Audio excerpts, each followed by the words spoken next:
তাৰ কাৰণে মই অলপো বেয়া নহয়, মোৰ মনত একো অসুবিধা নহ'ব।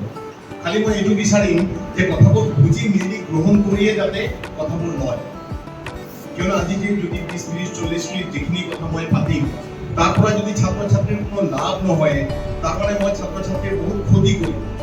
কিয়নো তোমালোকৰ জীৱনৰ চবতকৈ ভাল সময় 40 মিনিট 50 মিনিট লৈ মই গুচি গ'লো, কিন্তু তোমালোকৰ কোনো লাভ নাই। তো এইটো বহুত ডাঙৰ ক্ষতি বুলি মই হয় না, এই ক্ষতি মই কৰিব নিবিচাৰোঁ। তো সেইকাৰণে মোৰ কথাখিনি বুজি মেলিয়ে গ্ৰহণ কৰিবা, আৰু যদি কোনোবা বুজি নোপোৱা সৃষ্টিটোক আমি শ্ৰদ্ধা কৰিব পাৰোঁ, কাৰণ সৃষ্টিটোক অধ্যয়ন কৰা হ'ল বিদ্যা, সেই বিদ্যা অৰ্জনৰ কথা কোৱা হৈছে। সৰস্বতীৰ বৰণ কি? শুদ্ধ বৰণ, বগা। এনে পানীর কোনো বরণ নাই, কিন্তু জ্যোতিময় পানির মধ্যে পানির স্রোতের কারণে শুদ্ধ, যেখানে সরস্বতী কালারটা খুব শুদ্ধ। পানির কারণে একটা একটা সিম্বল আগে লিখে দিয়েছে, যেগুলো পানির উপর সংকীর্ণ করে দিয়েছে। পানি নদীর যে স্রোতর শব্দ তার কারণে হয়তো বিনা দিয়ে দিয়েছে, হয় না? মই এটা দুটো উদাহরণ এই কারণে দিচ্ছি যে আপনার তোমাকে ভাবা যে আমার ভারতীয় সংস্কৃতির প্রত্যেকটি কথা প্রকৃতি জগৎ সংকীর্ণ হয়েছে। নিজের চিন্তারে আগবাড়িব সরাই কাজ কয় কব নোৱাৰিব কোনো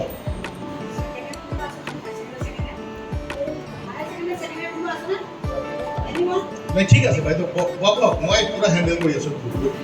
চৰাই কাক কয়? কোনে হাত দাঙিলে এইফালে কাক কয়? বঢ়িয়া, থেংক ইউ। এই যে ক'লে যে কোৱাটোৱে চবতকৈ ডাঙৰ। আমি আমাৰ সমস্যাটো কি যে আমি মনৰ মাজত যিটো আছে সেইটো ক'ব নোৱাৰো, ভয় খাই যাওঁ। আৰে ভুল হোক শুদ্ধ হোক মনৰ মাজত যিটো আহিছে ক'ব লাগে, সেই এম্পাৱাৰমেণ্টটো ক'ব লাগিব না। বহু কথা ময়ো নাজানো, নজনাটো কোনো ডাঙৰ কথা নহয়। বহুত কথা যদি সোধাব ময়ো ক'ব নোৱাৰিম, তই কম তই কম মই শিকি লওঁ। নজনাটো ডাঙৰ কথা নহয়, ভুল কথাও নহয়, কিন্তু কোনো উত্তৰণ ঘটাব নোৱাৰো। আমি এনেকুৱা গৈ থাকিম, শ বছৰ আমি এনেকুৱা হৈ থাকিম। কোনো না কোনো আমাক এক্সপ্লইট কৰিব, কোনো না কোনো আমাক শোষণ কৰিব। এই শোষণৰ মুক্তিৰ বাবে আমি আমাক প্ৰথমে গঢ়ি তুলিব লাগে। আমাৰ নৱপ্ৰজন্ম তেনেকৈ গঢ়ি উঠিব, আৰু সেইটো লৈহে আমাৰ বিজ্ঞান, আমাৰ সেই চেতনা যাওক। আমি সেই চেতনাৰ কথাই কৈছোঁ যে মানসিক চেতনা যাতে উদ্বুদ্ধ হয়। চিঞৰ বাখৰ কৰি গোটেই দিন পাৰ কৰি দিলোঁ, বাছ লাফাংগাগিৰি কৰি পেলাই পাৰ কৰি দিলোঁ, হা ঘৰত গ'লোঁ, খালোঁ বালোঁ, আৰামছে আছোঁ, বাছ। তাৰপিছত সময়টো পাৰ হৈ গৈ আছে। যেতিয়া 30 বছৰ 35 বছৰ হ'ব তাৰপিছত কি কৰিম? তাৰপিছত মানুহটো আকোৱালি নলওঁ, বেছি সময় কথাই নাপাতো। কি কথা পাতোঁ? কি কথা? এইটো কথাই ক'ব নোৱাৰে ভালকৈ, এই খালি নিজৰ স্বাৰ্থৰ কথা কয়। সেইকাৰণে নিজৰ অৰ্হতা বঢ়োৱাৰ চেষ্টা কৰিব লাগে, আৰু এইটো বিদ্যাৰ্থীসকলে কৰিব লাগে। It's the best time. কোনোবা যদি পঢ়াৰ অভ্যাস যদি নাই, শুনিব লাগে। আমাৰ প্ৰাচীন পৰম্পৰা কি আছে? আমাৰ প্ৰাচীন পৰম্পৰাত শ্ৰুতি পৰম্পৰা আছে। আমি শুনিহে শিকিছিলোঁ। আমাৰ মায়ে কৈছিল আমি শুনিছোঁ, আইতাই কৈছিল আমি শুনিছোঁ, গুৰুৱে কৈছে আমি শুনিছোঁ, শুনি আমি শিকিছোঁ, হয় নে নহয়? আজি কি হৈ আছে? এইটো শ্ৰুতি পৰম্পৰাই হৈ আছে। এজনে কৈ আছে, তোমালোকে শুনি আছে, হয় নে নহয়? বন্যপ্ৰাণী আৰু পৰিৱেশক সংৰক্ষিত কৰি ৰখাৰ বাবে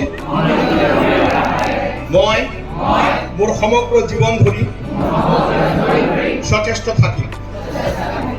প্ৰকৃতি আমাৰ মা, ভাৰতবৰ্ষ আমাৰ জন্মভূমি, অসম আমাৰ কৰ্মভূমি। জন্মভূমিৰ সুৰক্ষা, অখণ্ডতা, সমৃদ্ধি আৰু শান্তিপূৰ্ণ পৰিবেশ আমাৰ আকাঙ্ক্ষিত লক্ষ্য। মই সেই লক্ষ্যৰ পিনে আগবাঢ়ি আছো। মই সদায় নিজকে উত্তৰণৰ পিনে আগুৱাই লৈ যাবলৈ সচেষ্ট থাকিম। মই মিথ্যাচাৰৰ আশ্ৰয় নলওঁ আৰু কোনো ধৰণৰ নিচাজাতীয় দ্ৰব্য সেৱন নকৰোঁ।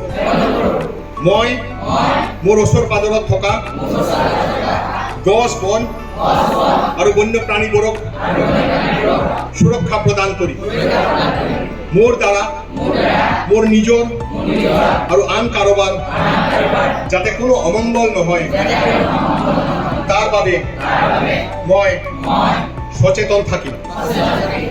মোৰ বিদ্যালয়, মোৰ আচাৰ্য, মোৰ শিক্ষক শিক্ষয়িত্ৰী তথা শিক্ষাগুৰু মোক জীৱনৰ বাটত আগুৱাই যাবলৈ সহায় সহযোগিতা কৰা প্ৰত্যেকৰ প্ৰতি মই থাকিম শ্ৰদ্ধাশীল।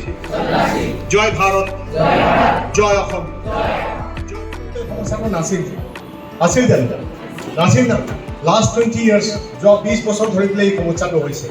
তাৰ অৰ্থ হ'ল এইটো, এই বান্দৰৰ যিটো সমস্যা হৈছে সেই সমস্যাৰ বাবে বান্দৰবোৰে অলপো দায়ী নহয়, সম্পূৰ্ণৰূপে দায়ী আমি, হয় না নহয়?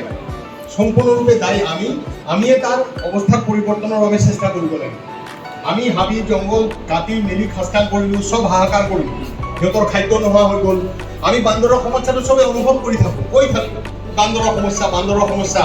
বান্দৰৰ কাৰণে এজোপা গছো আমি লগোৱা নাই, এটা উৰিয়াম গছো আমি কোনো লগোৱা নাই। আমি গৈ পেলাই পথাৰত এটা কোনো গছ লগোৱা নাই, একো কৰা নাই, হয় নে নহয়? কেইটামান মধুৰিআমৰ গছো লগোৱা নাই। সেইকাৰণে সমস্যাটো আমিয়ে কৰিছোঁ। তাৰপিছত আমি ভাবোঁ কোনোবা আহি সমাধান কৰি দিব, সেইটো নহ'ব। আজি বান্দৰৰ সমস্যা হৈছে, হাতীৰ ক্ষেত্ৰত কথাটো একেই। মানুহে কয় হাতী গাঁৱত সোমাইছে, মানুহবোৰ পাহৰিয়ে গ'ল এইবোৰ হাতীৰ গাঁও, হাতীৰে গাঁও, মানুহে হাতীৰ গাঁৱত সোমাইছে।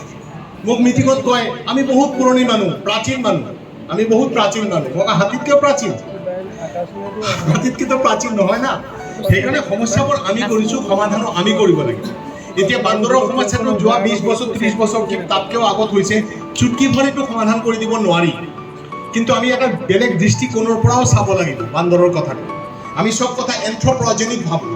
আমি আমাৰ সমস্যা হৈছে ভাবিলে আমি মানে তটস্থ হৈ যাওঁ, আমাৰ সমস্যা হৈ আছে। আমি যে হাজাৰ বিজাৰ প্ৰাণীৰ যে সমস্যা কৰিছোঁ, আমি যে পৃথিৱীত চবতকৈ ঘৃণিত এটা প্ৰাণীৰ নিচিনা, আমাক চাই পেলাই জংঘলত চব প্ৰাণী পলায়, আমাক চোৱাৰ লগে লগে দৌৰে, ভাবে যে এনেকুৱা এটা প্ৰাণী আহিছে, এইটো মানে এটা নেগলেক্টেড প্ৰাণী, এটা মানে ঘৃণাৰ পাত্ৰ। আমাৰ অৱস্থাটো এনেকুৱা, হয় নে নহয়? তো সেই কথাটো আমি ভাবিব লাগিব যে বহুত কথা ক'ব লাগিব এইটো লৈ পেলাই। কিন্তু মূল কথা আৰু এটা কথা এই অৱসৰত মই কওঁ, সেইকাৰণে ধন্যবাদ জনাইছোঁ তোমাক। এই বান্দৰ যে আমাক উপকাৰ কৰি আছে এইটো কথা গম পোৱা নে নোপোৱা? কোনোবা ক'ব পাৰিব নেকি? হাত দাঙিব নেকি? বান্দৰে আমাক কি উপকাৰ কৰি আছে? আমিতো ভাবি আছোঁ যে ঠিক আছে, বান্দৰে আমাৰ মধুৰিআম খালে, লাও টুপি খালে, কিমান টকাৰ বস্তুনো খালে, 500 টকা 600 টকা 700 টকা 1000 টকাৰ বস্তু খালে, হয় নে নহয়? তো বান্দৰ উপকাৰ কৰি আছে নে নাই? কোনোবা ক'ব নেকি? মানে কোনোবা জানে নেকি? হাত দাঙিলে হ'ল, ক'ব নালাগে। মই নুসুধো, হয় নাই, হাত দাঙিলে হ'ল, খালি মই গম পাম যে কোনে কোনে জানে। নাজানে না? কথাটো হ'ল বান্দৰ আমাক সুন্দৰকৈ সজাই ৰখাৰ ক্ষেত্ৰত বান্দৰবোৰৰ সাংঘাতিক এটা অৰিহণা আছে। কিন্তু আমাৰ দিমাগত, আমাৰ মূৰত সেইটো কথা নাই। আমি খালি ভাবোঁ যে আমাৰ কি গুটি খালে দুটা, কিবা লাও খালে দুটা, এইটো কথা ভাবোঁ, কিন্তু উপকাৰৰ কথাটো নাভাবোঁ। মোৰ ল'ৰাটো যে জীৱন পালে ডেকাড্ৰন ইনজেকশ্যন, মোৰ দেউতা যিটো ঔষধ খাই বাচিলে, মোৰ মায়ে যিটো ঔষধ ইনজেকশ্যনত বাচিলে, সেই ইনজেকশ্যনবোৰ অহাৰ আগত এই বান্দৰবোৰৰ মাজত পৰীক্ষা হৈছে। তিলকে মৰিছে বান্দৰবোৰ, ৰক্ষাঘাত হৈ পৰিছে, তিলকে মৰিছে। তাৰপিছতে এইবোৰ ঔষধ আমাৰ তাতে আহিছে। যিটো ঔষধ খাই পেলাই মোৰ সন্তান জীয়াই আছে, ঠিক আছে, যিটো ঔষধ খাই পেলাই আমাৰ মা দেউতা চব জীয়াই আছে, সেইটো বান্দৰৰ তাতে দান আছে, বান্দৰৰ ওপৰত পৰীক্ষা কৰা হৈছে, তাৰপিছতো আমাৰ তাতে আহিছে। এই কথাটো যদি আমি ভাবোঁ, তেতিয়াহ'লে বান্দৰৰ প্ৰতি আমি অলপ সহানুভূতিশীল হওঁ। অকল আমাৰ সেই গুটিয়ে পোৱা নাই, আমিও সিহঁতক এক্সপ্লইট কৰিছোঁ, সাংঘাতিকভাৱে এক্সপ্লইট কৰিছোঁ, আৰু তাৰ পৰা আমাৰ লাভো হৈ আছে। এই মূলোৱা বান্দৰ মানে ৰেচাছ নেকা, হয় না? এই কথাটো আমাৰ ভাবিব লাগিব। এতিয়া বান্দৰৰ সমস্যাটো সমাধান কৰিব হ'লে সামগ্ৰিকভাৱে আমি চেষ্টা কৰিব লাগিব। আজি ইমান সময় নাই যে কি কথা আমি কৰিব পাৰোঁ, কি কাম আমি কৰিব পাৰোঁ, কিয় এইটো হৈছে, সেইটো কাৰণে টাইম, আমাৰ সময় লাগে, ইণ্টাৰেকশ্যন হ'ব লাগে। ভালকৈ কৈ দিলে কথাটো নহয়। কিন্তু মই এইটো চেতনা আনিব বিচাৰোঁ তোমালোকৰ মূৰত যে বান্দৰবোৰ খালি আমাক ক্ষতিয়ে কৰা নাই, বিভিন্নভাৱে বান্দৰবোৰৰ উপকাৰো কৰিছে। লেখাৰ মাজেদি তেখেতৰ যিটো প্ৰকৃতিৰ প্ৰতি যিটো প্ৰেম, তাৰ মাজত মই এটা আচৰিত বস্তু দেখিছিলোঁ। সেইটো হৈছে ইংৰাজ কবি ৱৰ্ডছৱৰ্থে কৈছিল পেন্থেইজিম। পেন্থেইজিম মানে হৈছে যে প্ৰকৃতিৰ, মই ছাত্ৰ ছাত্ৰীসকলক কৈয়ে থাকোঁ, প্ৰকৃতিৰ প্ৰতিটো বস্তুতে আমি ভগৱানক অস্তিত্ব উপলব্ধি কৰোঁ, সৰ্বেশ্বৰবাদ বুলি কয়। মই ছাৰৰ এই যে প্ৰকৃতিৰ প্ৰতি প্ৰেমৰ মাজত মই শান্তি এটা স্পিৰিচুৱেল স্পিৰিট এটা দেখিবলৈ পাওঁ। যে বৌদ্ধ ধৰ্ম সম্পৰ্কীয় তেখেতে যিখিনি প্ৰান্তিকত লিখিছিলে বা সাঁথৰিত যিকেইটা আৰ্টিকেল মই পঢ়িছোঁ, তাৰ পৰা মই অনুভৱ কৰোঁ এক উচ্চ স্তৰৰ মানৱতাবাদী আৰু আধ্যাত্মিক আদৰ্শৰ দ্বাৰা এজন ব্যক্তি বোধ কৰোঁ উৎসাহিত আৰু অনুপ্ৰাণিত। মই ভাবোঁ যে প্ৰকৃতিৰ অনন্ত যি শক্তি আছে সেই অনন্ত শক্তিক অনুধাৱন কৰিবলৈ তোমালোকে চেষ্টা কৰিবা আৰু ছাৰৰ কথাখিনি আৰু বিশেষকৈ অনন্তদাই এই ক্ষেত্ৰত যথেষ্ট উদ্যোগ ল'লে। সেইকাৰণে আমি আজি বিদ্যালয়ৰ সমূহ শিক্ষক শিক্ষয়িত্ৰী তথা কৰ্মচাৰী আৰু ছাত্ৰ ছাত্ৰীসকলৰ তৰফৰ পৰা দুইজনলৈকে মোৰ আন্তৰিক কৃতজ্ঞতা জ্ঞাপন কৰিছোঁ। আশা কৰোঁ ইয়াৰ পৰা আমাৰ ছাত্ৰ ছাত্ৰীসকল গভীৰভাৱে অনুপ্ৰাণিত হ'ব। ছাৰে যিখিনি কথা কৈছে যে আমি ওপৰে ওপৰে প্ৰকৃতিক ভাল পাইছোঁ, জৈৱ বৈচিত্ৰ্য ভাল পাইছোঁ বুলি ক'লে নহ'ব। ইয়াৰ মাজত যে এক উচ্চ স্তৰৰ স্পিৰিচুৱেল কিবা এটা আছে বা মানুহৰ কল্যাণৰ কাৰণে যাতে প্ৰকৃতিৰ প্ৰতিটো কথা আমি ব্যৱহাৰ কৰিব লাগে, ইয়াৰ প্ৰতি আমি সচেষ্ট হোৱাটো বোধ কৰোঁ ভাল। পৰ্যটে তেওঁৰ মৰমৰ ভনীয়েক দৰথী কৈছিল, নেচাৰ নেভাৰ মিট এ ডিজায়াৰ ডেট লাভছ আছ। গতিকে ময়ো আজি তোমালোকক এই কথাষাৰ কৈছোঁ। আশা কৰোঁ আজিৰ দিনটো তোমালোকে অথলে যাবলৈ নিদিবা। Thank you to everyone.